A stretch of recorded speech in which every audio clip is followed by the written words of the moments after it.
Hi hello అందరూ కూడా యేసుక్రీస్తు పేట నా వందనాలు. కువైట్ దేశంలో ఒక సంఘటన జరిగింది. దాన్ని మీ అందరికీ తెలియపరచాలని ఆశ కలిగి ఉన్నాను. ఏమిటి అదంటే, ఆంధ్రప్రదేశ్ వెస్ట్ గోదావరి సకినేటిపల్లె మండలం నుంచి ఒక ఇద్దరు భార్యాభర్తలు చిన్న వయసులోనే వారు పెళ్లి చేసుకొని కువైట్ దేశానికి వచ్చారు. ఇక్కడ సంపాదించుకున్నారు. వారికి పిల్లలు లేరు. అయితే ఇంటికి వెళ్ళి పిల్లలను కనాలని ఆశ కలిగి వారి ఇరువురు కూడా టికెట్ తీసుకున్నారు. ఆ ఇరువురు కూడా వారికి కావాల్సిన వస్తువులను కొన్నారు వారు సంపాదించిన డబ్బుతో. ఆ ఆనందంలో, ఆ సంతోషంలో ఇద్దరు కూడా 2 రోజుల్లో ఇంటికి వెళ్ళిపోతారు. ఆ వెళ్ళిపోతున్నారు అని వారి ఆశ కలిగి సంతోషంలో ఉండంగానే ఉన్నట్లుండి ఒక వార్త వినిపించింది. ఏమిటి ఆ వార్త అంటే, ఆ అబ్బాయి హార్ట్ అటాక్తో చచ్చిపోయాడు. ఆ బిడ్డ అల్లాడిపోయింది. 2 రోజుల్లో మేము ఊరికి వెళ్ళబోతున్నాం. ఊరికి వెళ్ళబోతున్న ఆ మనిషికి ఆ వార్త వినపడంగానే ఆ గుండె తట్టుకుంటుందా? తట్టుకునింది ఆ బిడ్డది.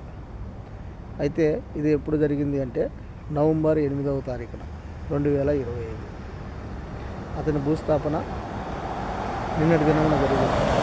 ఇండియాకి వెళ్ళింది, తన స్వగ్రామానికి వెళ్ళింది. అక్కడే భూస్థాపన జరిగింది. కాబట్టి మనమందరం కూడా ఇక్కడికి సంపాదించుకొని వచ్చాము. అనేక దేశాలలో మనం ఉన్నాము. భారతీయులందరూ కూడా జాగ్రత్త. మీ యొక్క జీవితాలపైన ఎన్నో కుటుంబాలు ఆధారపడి ఉండొచ్చు. ఎంతోమంది మీ సంపాదన పైన ఆధారపడి ఉండొచ్చు. దేవాతి దేవుని కృప మీ అందరికీ ఉండాలని, దేవుడు మీ అందరినీ చల్లగా చూడాలని ఆశపడుతూ ఉన్నాను. కాబట్టి దేవునికి మాత్రమే మహిమ, ఘనత, ప్రభావం చెల్లిస్తున్నాను. నేను ఈరోజు బ్రతికి ఉన్నానంటే ఆయన కృప, జీవిస్తున్నానంటే ఆయన కృప. మీరు చూస్తే మన భారతదేశంలో, మన ఆంధ్రప్రదేశ్లో, మన తెలుగు రాష్ట్రాల్లో అనేకమైన బస్సు ప్రమాదాలు జరుగుతున్నాయి. మీరు చూస్తే అనేకమైన రోడ్డు ప్రమాదాలలోనే మనుషులు మరణిస్తున్నారు. ఉన్నట్లుండి యాక్సిడెంట్, ఉన్నట్లుండి హార్ట్ అటాక్ కదా, ఇలా ఎన్నెన్నో జరుగుతూ ఉంటాయి. మరణము తథ్యం. ఒకరోజు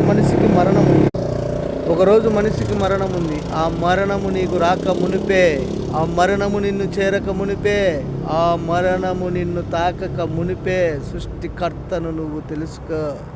నిన్ను సృష్టించిన సృష్టికర్త యొక్క ఉద్దేశాన్ని నువ్వు తెలుసుకో. గమనించు నా ప్రియనేస్తమా, ప్రియ సోదరా. Okay, God bless you. దేవుడు నిన్ను దీవించి ఆశీర్వదించును గాక. ఆమేన్.